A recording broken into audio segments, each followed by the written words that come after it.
El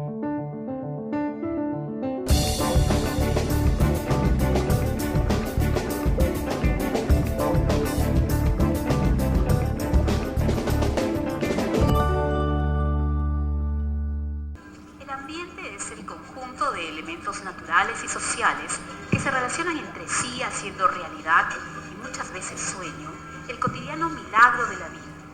Esta vida de la que son protagonistas los seres biológicos y físicos. Así, flora, fauna y seres humanos representan los elementos biológicos que conforman el ambiente y actúan en estrecha relación, necesitándose unos a otros.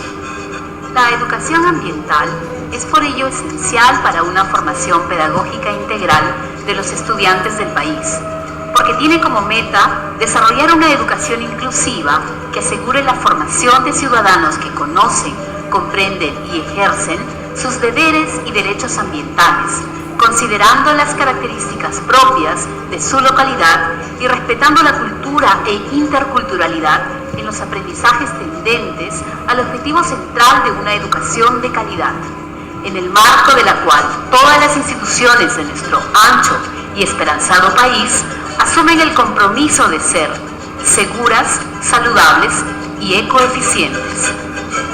Nuestra relación con el ambiente no es únicamente diaria, sino vivificante. Los problemas socioambientales están allí, pero nosotros también, y nos proponemos el gran desafío de resolverlos.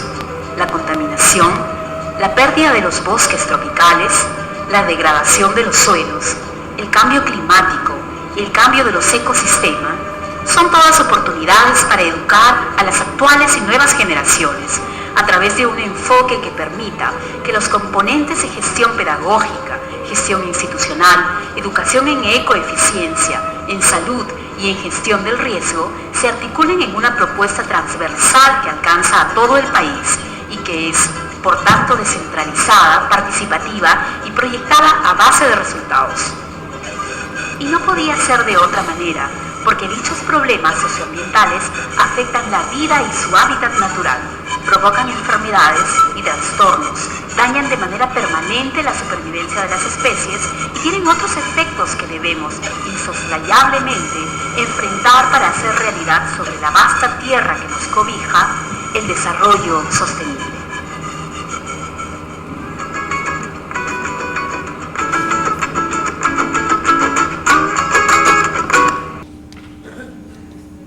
Y ahora vamos a presentar el PowerPoint preparado especialmente para la reunión del día de hoy. Aportes ancestrales a la conservación y cuidado del medio ambiente. Allí deberíamos haber puesto solo ambiente, por si acaso. Se nos ha deslizado un error.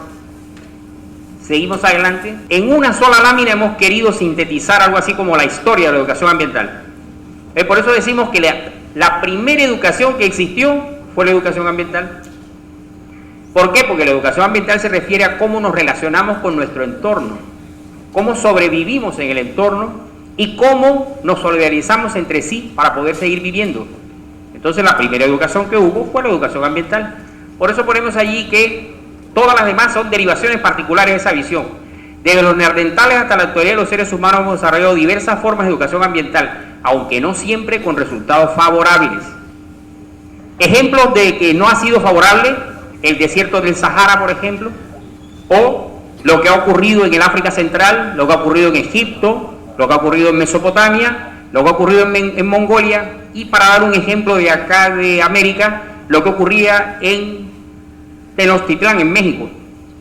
Recuerden ustedes que ellos hacían con los tlaxcaltecas, que habían sido derrotados e incorporados al Imperio Azteca, todos los años una llamada Guerra Florida. ¿Recuerdan eso? La Guerra Florida para tomar prisioneros. Y esos prisioneros los traían a los teócalis y los sacrificaban, elevando el corazón al sol para lubricar su camino por el cielo, y los cadáveres eran arrojados por las escaleras a los diferentes barrios para que la gente los destazara y los comiera. ¿Por qué? No tenían muchas proteínas animales. Y eso fue por un mal manejo precisamente de la fauna del entorno. Pero a contraparte han inventado las chinampas. Recuerden esos jardines flotantes. Entonces, han resuelto su problema de falta de productividad a través de eso. Por un lado, con la Guerra Florida, y por otro lado, con la chinampa. Entonces, como ven, no siempre hemos manejado bien la cuestión ambiental en el pasado tampoco. Pero la cuestión era que antes era local, o sea, el impacto era local. En cambio ahora el impacto es a nivel planetario. ¿Quiénes han visto los últimos videos de Groenlandia? Levanten la mano a ver. Ajá, ¿cómo fue? ¿Viste el mapa? El 90% del territorio de Groenlandia está en este momento comprometido. Y eso es un golpe muy grave, ¿eh?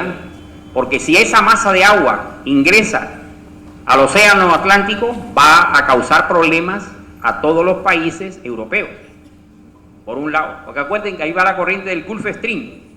Y si la masa de agua fría empuja al Gulf Stream hacia el África, Europa se queda sin calor. O sea, qué grave, ¿no? Estamos viviendo al borde del abismo. Pero claro, como ver el clima es muy difícil, entonces... Pero yo les pregunto, todos estamos en Lima ahora. ¿Cómo ha sido este invierno? ¿Típico o atípico? Ah, ya ven, ¿dónde necesito más avance? Porque todos ustedes me lo han dicho. Entonces, antes, para terminar una idea de ahí, del anterior.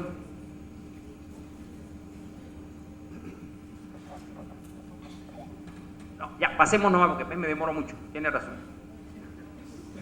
El Perú es un país multiétnico, plurilingüe y multicultural. Lo que dice acá es ¿por qué?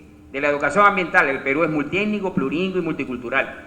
Se agudiza cada día más la problemática ambiental. Acabo de poner el ejemplo de Groenlandia y podría poner también, que mis amigos del MINAN me pueden ayudar. En 20 años se ha perdido aproximadamente el 24% del total de nuestros glaciares tropicales. O sea, que eso es bastante.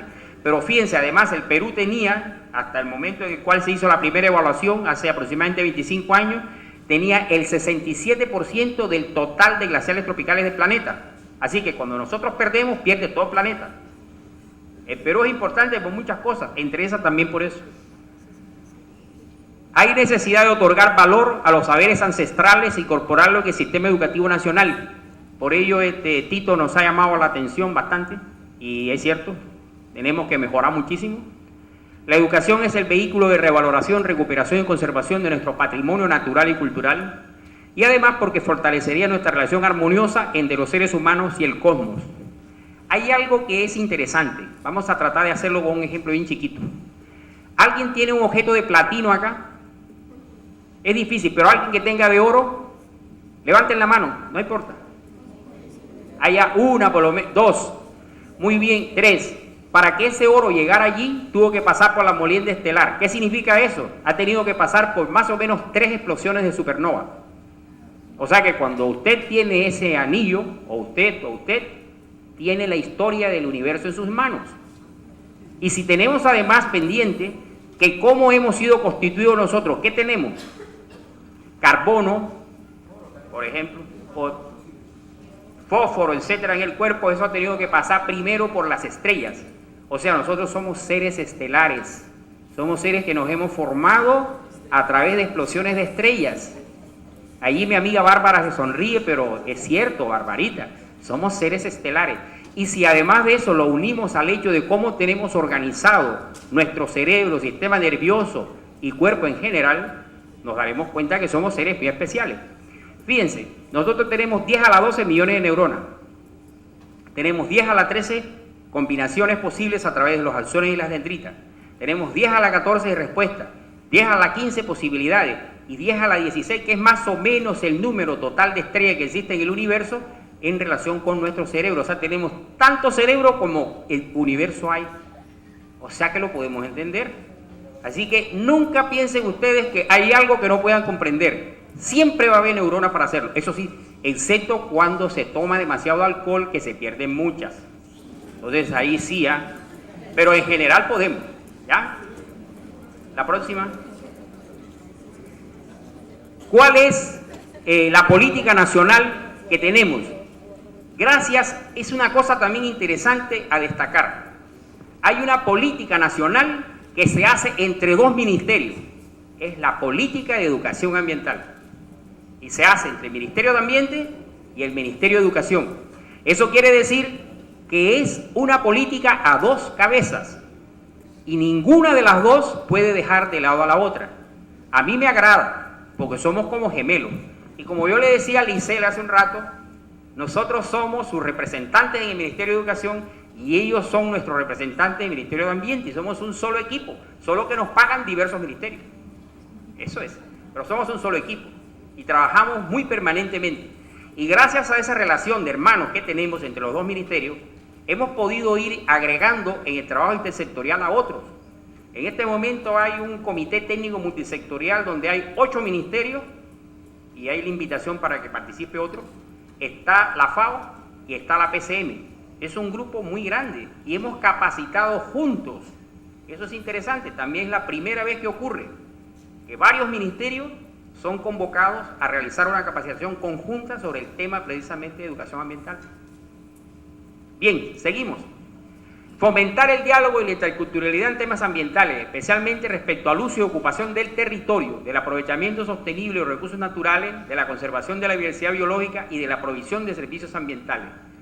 Hoy escuché la ponencia de Teresa Tobar en el Colegio Alfonso Ugarte y ella nos recordaba cuando presentaba lo que es el proyecto de Lima Metropolitana, la necesidad de basarnos en el territorio, la necesidad de basarnos en el contexto que nos rodea para poder precisamente llevar a cabo nuestro proceso de inserción social, para llevar a cabo nuestro proceso de mejora y para llevar a cabo también nuestro proceso educativo.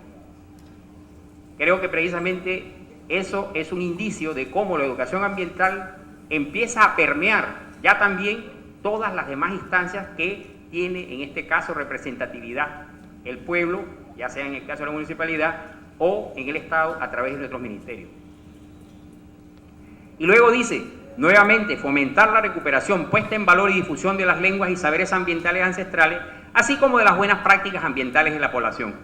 Cuando hablamos de buenas prácticas estamos señalando precisamente eso que habíamos dicho hace un rato. Cuando hay instituciones educativas que han llegado a un determinado logro destacado, se les reconoce. Y se les entrega lo que nosotros decimos, una bandera verde con 3 estrellas doradas. También hay con 2 y también hay con 1, pero generalmente la gente a la que le gusta es la que tiene más estrellas doradas, por si acaso, ¿va? Entonces siempre apuntan a sacar esa. La próxima. Aquí viene lo de revalorar y rescatar y hemos recogido de una manera, claro, adaptada a lo pedagógico que nosotros hacemos, los 4 principios de Barry Commoner que lanzó por allá a finales de los 60. Entonces, todo está relacionado. Los árboles retienen el agua en el suelo, lo cual permite que el suelo dé frutos que luego los seres humanos comemos. Más tarde al morir una persona, sus restos alimentan el suelo donde crecen los árboles. Por eso lo mejor no es enterrarnos, lo mejor es cremarnos y regar las cenizas en el paisaje que a nosotros nos gusta.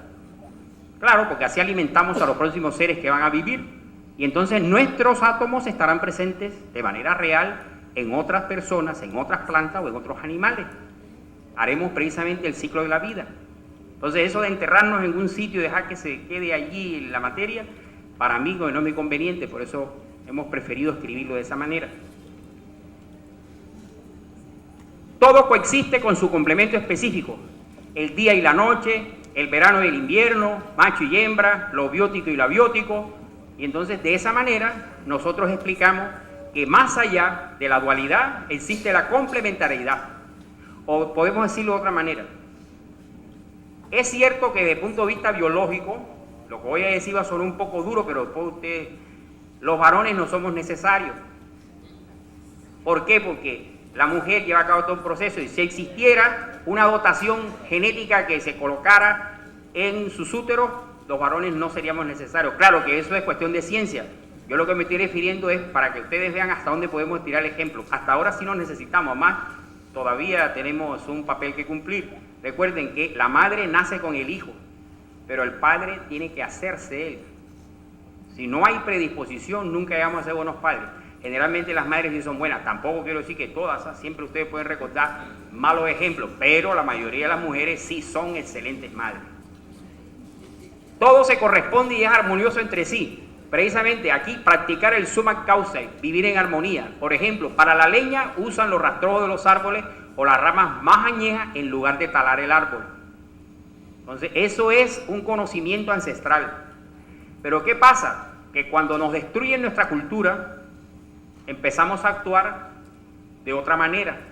Y en lugar de usar nuestros conocimientos ancestrales porque no los han transmitido, Entonces hacemos cosas que no debemos y empezamos a talar. Les pongo un ejemplo. A mí me ha tocado participar en varios estudios de impacto ambiental, ya sea para exploración o para explotación minera y petrolera. Y una de las cosas que notaba era que cuando yo iba la primera vez, eso se hace primero antes de que se inicien todas las cosas. Entonces uno conocía a los diferentes grupos étnicos y generalmente cuando uno llegaba y hacía con ellos la asamblea, lo invitaban a chicha. 2 años después, cuando ya íbamos precisamente, cuando empezaba la etapa, en este caso de exploración, etcétera, nos volvía a contratar a la misma empresa, por si acaso. Entonces íbamos a hacer trabajo y como ya habían recibido salario, encontrábamos a esa misma comunidad que ya no nos invitaba a chicha, pero sí estaban borrachos porque tomaban cerveza. Y la mayor parte del salario, porque hicimos la averiguación, hasta en un 70% se lo gastaban en cerveza. O sea, para eso había servido el supuesto progreso de la llegada de las empresas petroleras, para que en lugar de tomar chicha, que es más sana, tomaran cerveza. Y que además de eso, casi todo lo que recibían se lo gastaban en eso. Entonces, a veces uno duda mucho de cuáles son las verdaderas ventajas del llamado progreso. Tiene que aquilatarse muy bien todas esas cosas. Y luego lo de la ayuda mutua. Justicia metaética del intercambio de bienes, sentimientos, personas y hasta valores religiosos. Justicia ambiental, la acción de uno no debe dañar la naturaleza. Y allí no faltó ni a otra persona. Y amor ambiental, si uno ama la naturaleza lo amará a uno. Yo les voy a confesar un secreto que no debería. Pero yo no soy una persona religiosa, pero yo sí creo en mi planeta. Y lo primero que hago en la mañana, apenas me despierto, es encomendarme al planeta. Y después me pongo a pensar, es casi lo mismo que hacen las demás personas. Ellos se encomiendan a Dios, yo me encomiendo al planeta. Se llame Gaia, que puede ser un nombre, o se llame Pachamama, que puede ser otro. Entonces eso lo hago yo religiosamente, porque en realidad es un rito religioso todas las mañanas. Entonces, como vemos, la forma de aproximarse a lo espiritual puede ser diversa, pero está precisamente basado en ese amor que le tenemos a la naturaleza y a nosotros mismos. La próxima. Y entonces aquí hemos recogido lo del hacer bien, manteniendo un equilibrio entre los elementos del cosmos, vivir bien en armonía con el microcosmos y el macrocosmos. Acá lo que decía, ¿ya se fue Tito? Ahí está, pues, ¿ves? Sí tenemos algo de lo que habías presentado, por eso te decía. Querer bien, amar fuerte al cosmos, a la comunidad, etcétera. Con Aurora, ayer, ¿no? Ayer fue, ¿no? Que hablábamos del amor, pues, para la cuestión de cómo lo vamos a trabajar en el ministerio. No, porque en el ministerio ocurre, cuando hablamos con compañeros de otras oficinas y les hablamos del amor, ellos un poco que, no, vamos a ponerlo de otra manera. Pero son los sentimientos, le decimos, no, vamos a rebajarlo un poco. Entonces uno nunca entiende, porque ¿cómo va a ser si lo principal es que uno ame? Si tú amas a la demás persona, eres capaz de hacer muchas cosas. Pero si tú te empiezas, como dijo en la mañana Teresa, a bajar el techo, bueno, entonces si no amamos, bueno, podemos hacer cualquier cosa en contra de los otros, y eso no me gusta. Adelante. Las culturas ancestrales eran panteístas, respetaban la naturaleza y la concebían como algo extraordinario, poderoso, imponente y valioso, por lo que para ellos eran sus dioses, el sol, la huaca, los sapos, los ríos, animales, fenómenos meteorológicos. Eso es interesante.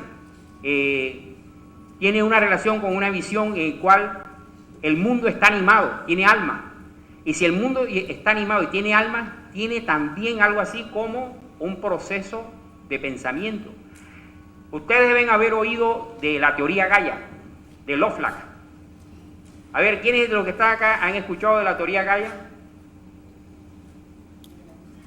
Bueno, ahí está, Barbarita. Entonces, Lovelock nos explica que el planeta funciona como un ser con pensamiento. Les pongo un ejemplo. Todos los años al océano llegan toneladas y toneladas de sal, ¿sí o no? Y yo les hago una pregunta, ¿el océano se vuelve más salado o mantiene su salinidad? A ver, escucho. La mantiene, ¿no? Porque ha inventado toda una serie de mecanismos. No, la mantiene. Es que ha inventado una serie de mecanismos para mantenerla igual. Y uno de los que ha inventado es que una enorme cantidad de sus organismos unicelulares o organismos muy chiquititos hacen sus caparazones con sal. Entonces la sal que llega se convierte en las caparazones de estos millones y millones de animalitos que se mueren, se van al fondo y nos libran de la sal que ha llegado al océano. La naturaleza inventó una manera. Si no, imagínense, el océano se hubiera salado un montón hace tiempo y hubiéramos desaparecido. Fíjense. Por eso es que dicen que tiene como una forma de actuar pensante. Reconocer el valor de la tierra, de la Pachamama, haciéndole su pago, expresando de esta manera la gratitud a la naturaleza mediante rituales y ceremonias de agradecimiento. ¿Dónde está Tito? ¿Es algo más? Dimensión circular del tiempo y de la vida. Oye, ves que parece que nos hubiéramos puesto de acuerdo, ¿eh? Lazos con nuestros antepasados y con lo que están por nacer. Al morir el ser humano se va en cuerpo y alma a integrarse con la naturaleza, enterrar algún lugar sirviendo alimento a las plantas. Eso permite la sostenibilidad del cosmos y el mantenimiento de la vida en el planeta. La siguiente. Revalorar nuevamente a través de la chakra. La chakra como el sistema que integra las diferentes actividades de la población y satisface sus necesidades. Pero fíjense que esto se va a presentar de la siguiente manera. ¿Cómo es el uso? Salud. ¿Cómo es el uso de la tierra? Colectivo. Se establece una relación económica y social. Hay un calendario andino que nos permite precisamente seguir a través de todo el año el crecimiento de las diversas plantas y combinarlas entre sí. Integra a eso sus actividades de crianza con animales. Los ritos son necesarios tanto para ella como para la madre tierra, o sea, para la actividad misma de la agricultura. Por eso es que se llevan a cabo toda una serie de acciones en el momento de ir a sembrar, deshiervar, etcétera, que tienen precisamente una relación espiritual con lo que se está haciendo. Y entonces así sí se entiende a la agricultura como una actividad económica, pero que ha pasado por todo ese ciclo. La próxima. Acá lo que hemos hecho es diverso tipo de saberes que se recuperan. Diversificación de cultivos, agrodiversidad. Entonces aquí se llama a la atención sobre el cultivo de diferentes variedades de la misma especie. 9 especies y 5.000 variedades de papa. Y además de eso, cultivos asociados y agroforestería. El uso de plantas nativas para la salud y la nutrición. La hoja de coca, que es milagrosa realmente, medicinal, mágica y nutricional. Si la coca no existiera, habría que inventarla, porque realmente es maravillosa. A ver, ¿quiénes de los que consumen de manera regular mate de coca? Ah, eso. ¿Y harina de coca? Bueno, sí, entonces ya algunos, pues. Les voy a hacer una pregunta ya, porque a veces me encuentro con la sorpresa de que hay personas que no conocen las propias plantas del país. A ver, ¿quiénes de los que estamos acá hemos comido aguaymanto en la última semana? Ah, sí, este es un grupo bueno. Hay veces que cuando pregunto me dicen, ¿y qué es aguaymanto? Entonces ahí ya está encontrando. La uña de gato, un producto curativo. El chuño y el tocosh, ambos que provienen de la papa y son nutricionales y medicinales. Sobre eso ustedes deben haber escuchado muchísimos relatos, ¿no? Denigrando por un lado y por otro rescatando, lo que sí me ha tocado. Uso de cercos vivos para el control del desgaste del suelo, para mitigar el efecto de la helada en las chacras, pero eso solamente hasta determinada altura, porque ustedes saben que los árboles solo crecen hasta determinada altura, más allá ya no da. Entonces allí estuvimos precisamente observando cómo era que hacían antes, y lo que vimos es que generalmente construían un cerco de piedra alrededor. ¿Por qué? Porque el aire frío viene por debajo. Entonces, si ponemos un cerco de piedra, el aire choca y se levanta. Y cuando se levanta, pasa por encima de la habitación, de la casa, y cae al otro lado del aire frío. Entonces, logra rebajar la temperatura en un par de grados, a veces 3. Y eso es de apreciar cuando las temperaturas son muy bajas. Solamente con ese truquito. Eso es tecnología adecuada. Y luego, crotos o miros en la selva y cuisares en la selva, que son los nombres que les dan a los cercos vivos. Luego, la andenería para la conservación del suelo, la eliminación de las pendientes y el manejo del agua nos faltó allí también. Y ampliación de la frontera agrícola. La próxima. Control biológico de plagas y enfermedades en la agricultura. Biocidas, mariquita de jardín, lagartijas, sapos, compuestos orgánicos como rocoto, tabaco, ajenjo, muña, etc. Quiero contarles algo acerca de la muña. Todos los años me atacaban de manera permanente el comején, o como le dicen acá, bueno, ese que se come los libros. Entonces, polilla ya. El país que nosotros allá en Colombia le decimos comején, bueno, ya no importa. Entonces, yo le colocaba las bolitas de naftalina y de todas maneras siempre me comían libros. Entonces atendía a este conocimiento ancestral, le he puesto muña y desde que le pongo muña se podrán comer un poquito el borde pero no avanzan más. Entonces la muña ha demostrado ser más eficiente para evitar que me coman los libros que la naftalina. O sea, por eso podemos encontrar muchísimos ejemplos. Uso de abonos naturales, asegurando el enriquecimiento del suelo. Residuos orgánicos, vegetales y animales, guano de isla, de corral, compost, etc. Sistema de irrigación sostenible, uso de agua de fuentes naturales renovables, agua superficial y no de la napa freática. No se comprometen los acuíferos, bofedales, humedales, lagunas. Luego, uso de bioindicadores, sistemas de alerta basados en señales de origen natural. En Puno hay un par de animales que le sirven precisamente para ver si va a haber sequía o va a haber... Uno de ellos es un pájaro. Si ese pájaro hace el nido abajo, no hay problema. Bueno, para él, pero va a haber sequía. Si lo pone alto, va a haber inundación. ¿Cómo lo sabe el pájaro? Ah, eso es otra cosa. Entonces hay que hacer la exploración pero funciona. Luego, interpretan fechas de siembra, cultivo, cosecha exitosa. Y además de eso, usan diversos tipos de bioindicadores, el arcoíris, la totora, las estrellas, el zorro, los sapos, las aves, eso que decía, pues las aves. Tienen una cantidad de conocimiento. Nosotros a eso le llamamos tecnología adecuada. ¿Por qué? Porque ha sido una tecnología que se ha desarrollado entre la relación del medio con las personas y sus necesidades. Entonces han encontrado maneras que no dañan la naturaleza, para precisamente poder predecir algunos de los acontecimientos que se avecinan. Ahora, ¿qué es lo que ha pasado con el cambio climático? Que los animales están desconcertados. El zorro ya no sabe qué hacer, entonces antes cuando miraban al zorro sabían lo que iba a pasar, pero ahora el zorro tampoco sabe lo que va a hacer, entonces no podemos usar el bioindicador, pero eso ya es problema precisamente del cambio climático. La próxima. Como este es un país multilingüe, pluricultural, multiétnico, donde hay poblaciones que han optado por hacer sinergia con otras culturas a nivel global, que es el proceso de globalización, hay poblaciones que están en contacto esporádico y relativo con las mismas y otras que están en aislamiento voluntario. Entonces, una educación ambiental que promueva la conservación y el cuidado del ambiente implica, por tanto, asegurar la sobrevivencia de todos, pero de manera particular de aquellos que son más vulnerables. Y ese es uno de los secretos de la educación ambiental. La otra educación es muy general y siempre habla de todos y se supone que es para todos, pero en la nuestra, además, se atiende a los más vulnerables. En la nuestra, en la educación ambiental, la que nosotros hacemos. La próxima. Ahora viene una propuesta metodológica. La próxima. ¿Cuáles son las características del aprendizaje? La imagen panorámica. ¿Qué hemos hecho cuando hemos recorrido lo que hemos hablado ahora?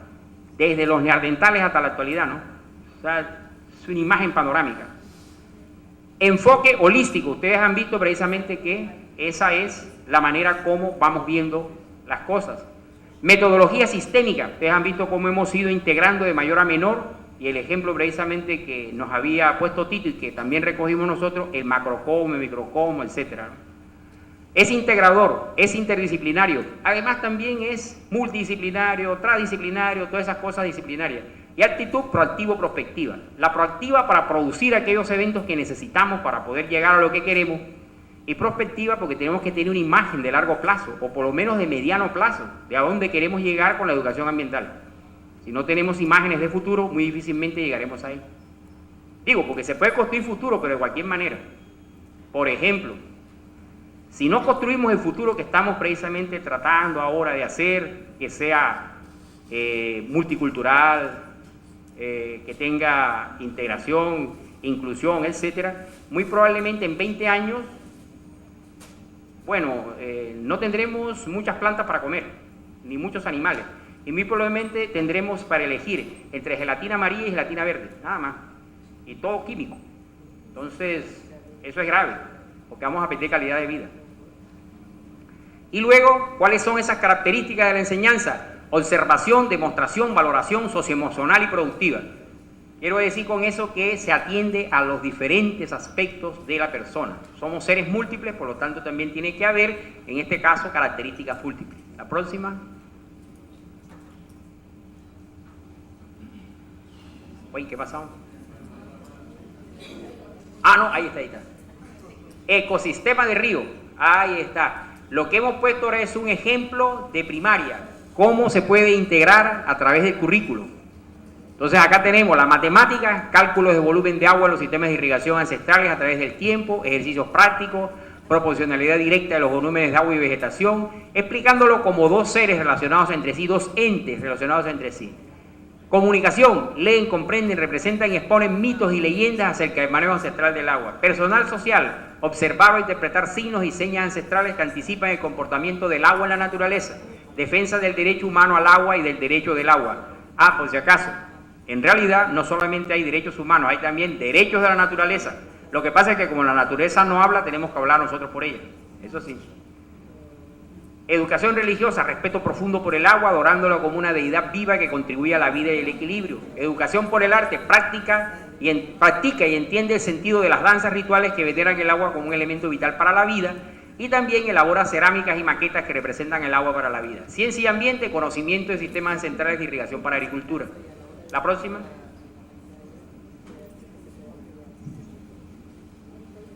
Ahí está. Problemática del agua en la cuenca, este es para secundaria. Matemáticas, funciones exponenciales para interpretar señales ancestrales desde hielo de los glaciales. Comunicación, técnicas narrativas y teatrales sobre culturas ancestrales. Historia, geografía y economía. Proceso de descolonización en el Perú para recuperar los saberes ancestrales referidos al uso eficiente del agua para la agricultura como actividad esencial en los valles. Formación ciudadana y cívica, recuperación del trabajo colectivo para la construcción de canales de regadío, tomas de agua, minca. Educación religiosa, respeto profundo por el agua, igualito que el otro. Educación física, caminatas al ojo de agua en el Apu, cerro, para homenajear al agua como fuente de vida. Educación por el arte, practica y entiende el sentido de las danzas rituales que veneran al agua como un elemento vital para la vida. Y también lo que habíamos visto de elaboración de maquetas, esculturas, mosaicos. Y en ciencia, tecnología y ambiente, investigación sobre la problemática actual del agua en comparación con el uso ancestral más sostenible del pasado, tecnologías ancestrales de irrigación, construcción de casas en partes altas de la cuenca, etc. Una cosa interesante, que cuando uno va, por ejemplo, aquí nomás a los alrededores de Lima, a las ruinas ¿dónde están? En la colina arriba, ¿no es verdad? Sí, la Puruchuco, etc. Son...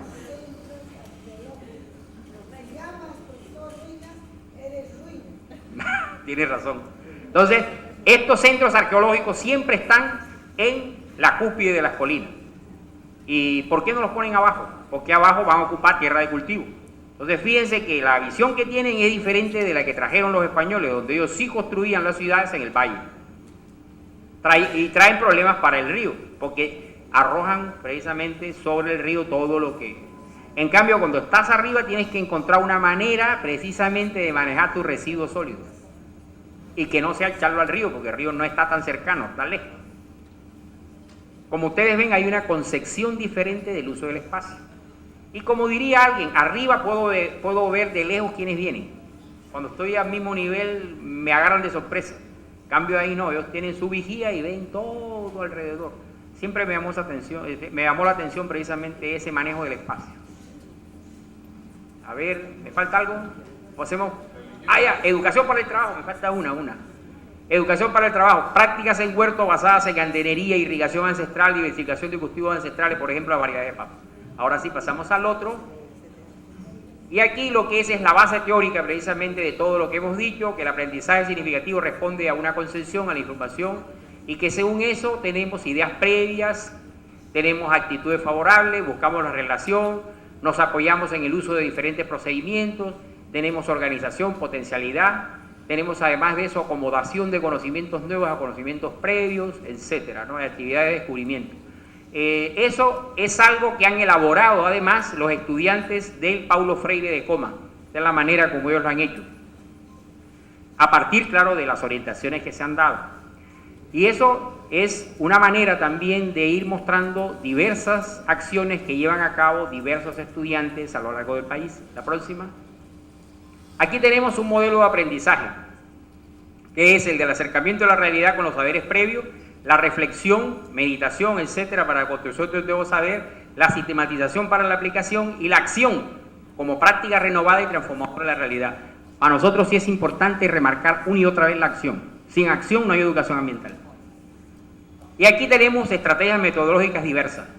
Recorrido guiado, visitas, trabajo dirigido, elaboración de maquetas, explicación, diálogo, demostración práctica, estudio de un hecho significativo, trabajo en biblioteca, en laboratorio, consulta expertos, jornadas de participación, trabajos prácticos y de campo, y uno que es importante, que es el proyecto educativo ambiental.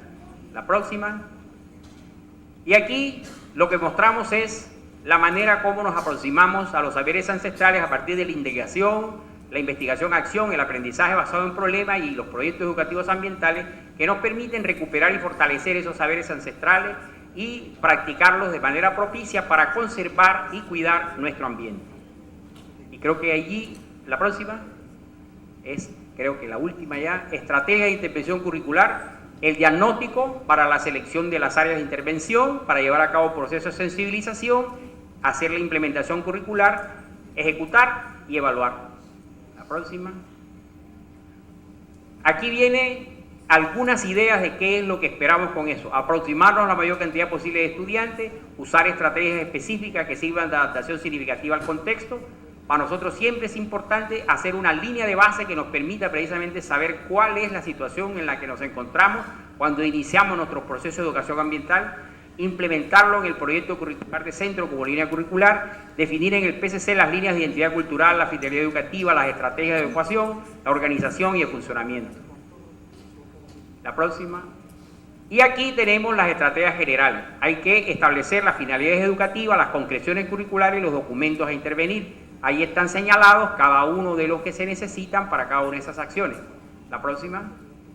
Y aquí tenemos la ruta de la intervención curricular a través de la sensibilización y organización en cada uno de sus aspectos, el diagnóstico local, el plan de acción, monitoreo y asesoría y el impacto de la intervención. En esto se sigue más o menos la misma línea que se sigue para un proyecto, porque precisamente nosotros trabajamos también en base a proyectos. La próxima. Entonces no dijimos muchas gracias, pero bueno, entonces yo sí les digo muchas gracias.